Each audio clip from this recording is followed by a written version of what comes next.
All right, joining us now. Look, I'm not very often intimidated by a guest. I'm just going to say that. I mean, we've had great athletes on. We've had guys that, I interview people all the time. I'm not intimidated by them for the most part. But our next guest, this is a guy that I wanted to talk to. He was a co-captain of the 1994 Army team. As an infantry officer, he led 144 soldiers from the 101st Airborne in Kosovo. The Secretary of the Army commended his unit after capturing 2 of the CIA's top 10 most wanted list. I mean, that's like a real thing. That's not just, playing at Army. Then he goes back to Army later on in his career as a special teams coach, which is, I was a special teams coordinator in college myself, so that got me excited. And now he has this company, Upper Echelon, which helps utilize all of that experience to kind of coach up people on how their folks can be successful. Dr. Joe Ross joins us now on the Neighbors Wealth Management Hotline.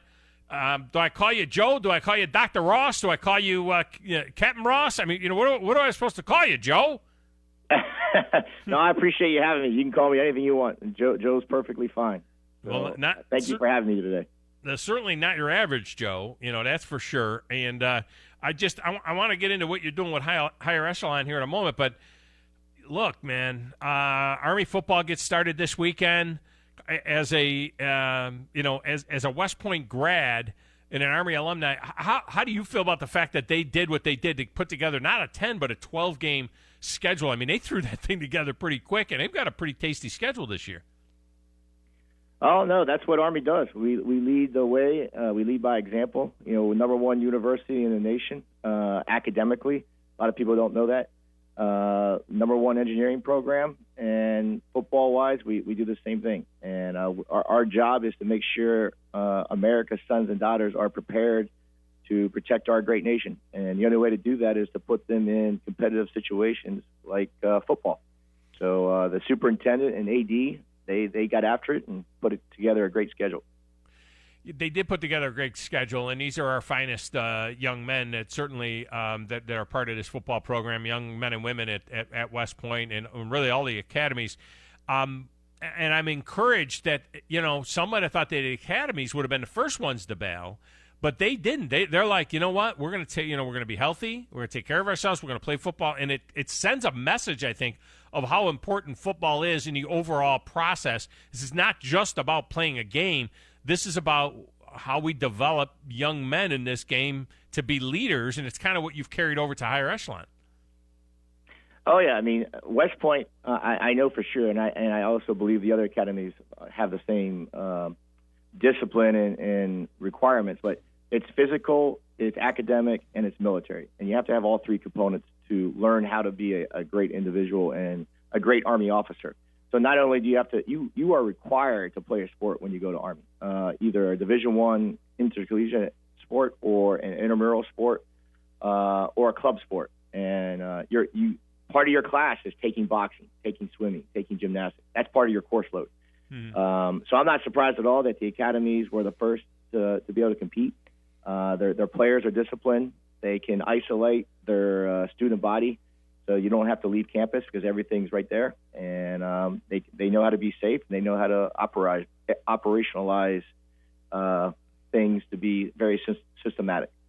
Now, do they still play 150 football there? When I was in upstate New York, they used to have 150 football. They still do that at Army? Oh yeah, they still have 150. They play against the Ivy Leagues and Navy. Yeah. I think we have 3 JP2 alumni that are on the sprint team as we speak. And Crawdad countdown to kickoff. His son was a sprint player. Thom Abraham, who's one of the hosts on Crawdad Countdown to Kickoff, is also a former sprint player. Both their sons played sprint. And Mark West is the coach. I used to live next door to Mark, and both our sons played together. So, yeah, sprint football is a big thing at West Point. It's some good football too. I mean, it's fast. I mean, it's really fun to watch. I mean, I know I used to watch them play Colgate and places like that, or Cornell, and it's fun to watch. It's a good brand of football. Oh, it's great football. Fast, it's explosive. It's kind of like a reference to arena football, where everything's very action packed and right. fast.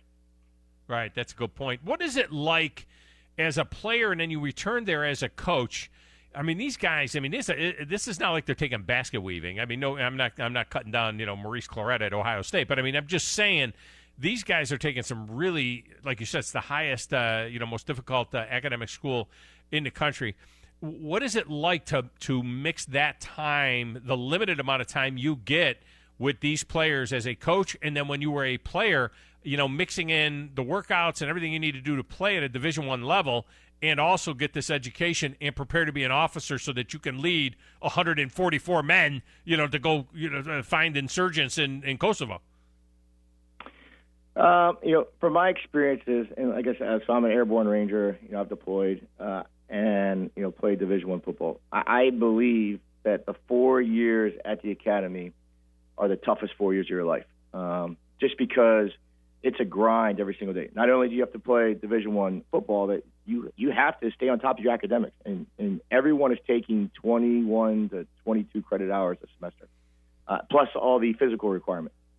So fast forward, there's a gap there where I also taught at West Point, and I got my master's, and then I got in sports psychology, and then got my Ph.D. in organizational psychology. So before I became the special teams coordinator, I taught sports psychology for 5 years and worked with the football team. And one of the biggest mistakes any coach can make, and you kind of alluded to it, is to be soft or to feel sorry for the guys. You should never be soft or sorry for these men and women that choose to go to the academy. In fact, it's the opposite. You need to be harder. You need to drive them harder. You need to make sure they're deliberate and consistent, not just with the football preparation, but also with their academic preparation and their military preparation. And we used to say, hey, you wear 3 hats. When you go to school, you got your academic hat on. When you go to military requirements, you got your military hat on. And when you go to football, you got your football hat on. But we want the best you for any of those situations. And really that leads into what I do at Higher Echelon today. I've taken 25 years of experience, and now we teach people how to be very deliberate and consistent to be a high performer when it matters most. And if that's helping your company be a better culture or better processes, or using technology to merge, human performance and technology to, operationalize organizational excellence, then that's what we do. And it works. It is. It's amazing, too. And I love watching the academies for a number of reasons. One is the option football. Now, I started my coaching career back in the mid-'80s and at the high school level, and at a school where we ran the triple option. Our head coach, in fact, did his thesis in the footwork of the quarterback for the triple option. And I've always loved it. I've always been fascinated by it. The discipline that it takes to run it is fantastic. People ask me a lot of times, why did the academies run a triple option? I think it's because of the linemen, because of the size of the linemen. You're blocking second level. You're influencing first level. You don't necessarily have to have 340-pound road graders. You're going out to that second level. But it is – I remember one game we were in warm-ups, and the lights went out at the stadium. And all the kids stopped and they looked at the head coach and they're like, what are we supposed to do now? And we're like, keep running it. And we ran it in the dark, and it so intimidated the other team because we just kept running the triple out. We saw that we can run this in the dark, because we've done it so much. But I love that kind of football and that approach to football that you see at the academies. And, it's like it's the last bastion of great, true triple option football. Oh, yeah, I'm a big fan of triple option, spread option, and you see it with Navy and Air Force and Army. The down years of Navy in the 90s and the down years of Army in the 2000s, they went away from the triple option. Air Force has been consistent the last 45 years. Yeah. And it's the right brand of football for the academies, for everything you said. A smaller individual can play because all the blocking is angles. You're spreading the defense out, and you're attacking, and you're playing downhill. And it's a fun offense to run when you get it going, and because defenses, they do not like to be in the way of it.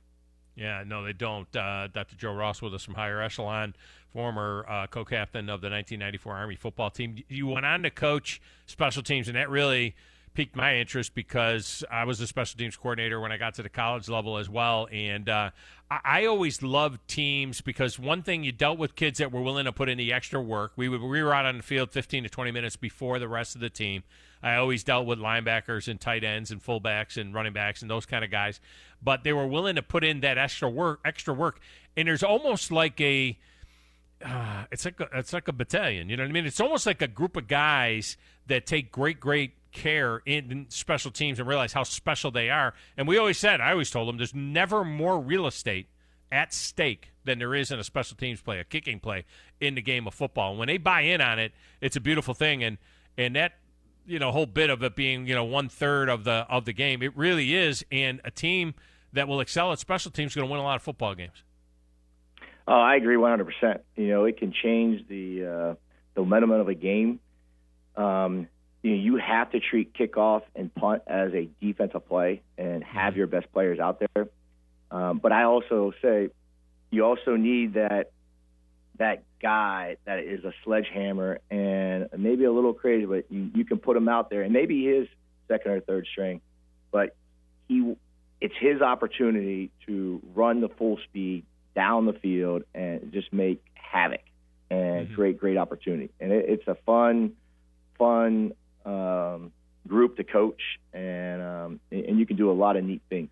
It's cool, and I agree.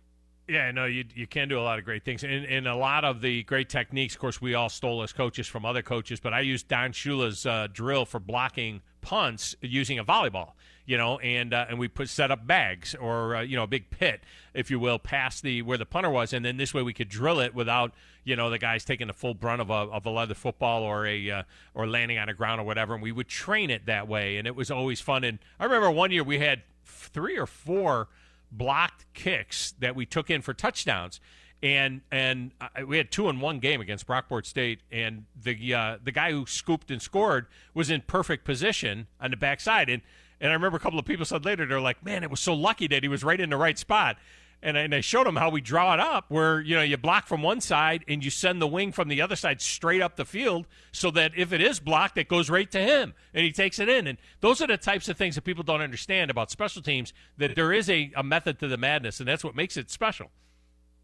Oh yeah, I totally agree. Actually, I like those drills. I think I'm going to use it with JP too. So I'm helping. Are you still coaching over there? I still have my playbooks. I've been out of the game for 23 years, and yeah, I mean the pump block drill was fantastic. Got it from Don Shula. I actually got it from one of the guys I coached with, was a special teams captain with the Dolphins, and what they did was they used even the coach would just set up like the kicker.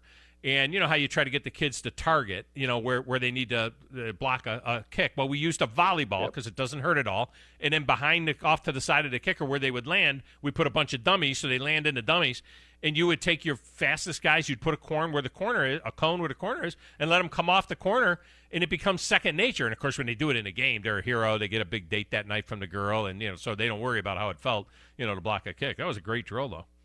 No, I like it. It sounds good. I've been working on punt block and field goal block this week with the high school kids, and they're a little timid, because they think it's going to hurt. But that's a great drill. I have to implement that one. Yeah, do it with a volleyball, and then and on your field goal block, you overload from one side, like most people do. But you don't bring the wings from both sides, so you have the wing away from the block side. Just send him right up the field, and if it's blocked, you'd be surprised how many times it'll come right to that guy who's in a dead sprint going right up the field, and he's the scoop and score guy, and that was just that was the way we designed it, and it special teams is just so much fun to coach. So you take all of this stuff. Go ahead. No, I was going to say, so my second year coaching at Army, when we went to the bowl game, it was on a field goal block. It was third and probably like a 45-yard field goal. I think we're maybe down by 4 or 5, and blocked a field goal, take it to the house, and win the game. Nice. It's such a great thing when you steal one on specs. All right, finally, you take this all to higher echelon. Talk about higher echelon just for a moment and tell us about what it is that you guys do, because you have this incredible resume, and now you can share with people how to take these real-life experiences, these sports experiences, and coach up their employees so that they can be higher performers. Yeah, that's what I was saying earlier. So really it's 25 years of experience, from my military experience to my football experience to my coaching experience to my sports psychology experience. And really, packaging it. And our flagship program is called the Resilient and Adaptable Leader, and that's where we work with the leaders of an organization to teach them the skills of how to facilitate high performance in each individual. And again, you can't be a high performer 24 hours a day, but you can be a high performer for 40 minutes and like 4 times a day. Mm-hmm. And it's knowing the processes and it's knowing the little things how to do it. So we'll spend 3 days with the leaders to show them how to facilitate it, so they understand how to do it themselves first. But we also don't just stop there. We understand how to incorporate processes. So if companies are having challenges with the processes and incorporating that into their culture, we may spend a year or 18 months with a company and helping their leadership tie in technology so they're more efficient, and also the high performance principles of change management. Because a lot of people get stuck when you have to change, and it's just knowing how to deal with change. And again, having a military background and being in situations where you have to adapt and deal with complex situations, you just translate that to the leadership. One of my favorite stories is working with Stryker, and big orthopedic pharmaceutical company, and one of their divisions had not reached their goals for 14 years, and we came in and helped them for about 12 months. And really, it was just a mental block. They had the best sales guys, they had the best team, but because they couldn't get over that roadblock of meeting their objectives, it was just they were just freezing up the last couple months of each year. And we got them to relax. We got them to stay focused and stay on task, and just by showing them some simple tricks of the trade. And they hit their mark, and they've been killing it ever since. So just little things like that that we do. It's fantastic stuff, man. Higher Echelon is the name of the company, led by Dr. Joe Ross and his great team there. Joe, I appreciate you, man, and I'm glad we got the chance to chat, and maybe we'll have an opportunity to share some X's and O's some point as well on specs. It's always good stuff. No, I appreciate it. And I want to give a shout-out to JP2 High School. We're coaching there now. I believe it's the #1 high school in Huntsville. ACT scores over 27. They have over $9 million in scholarships. I think it's the highest in the state. And 8 kids at the academy right now, currently at the academy. Wow. So that speaks volume for a school that has 8 kids in the academy out of a 3-year span. So go JP2. And thanks for having me tonight, and I appreciate it. All right, man. Appreciate you.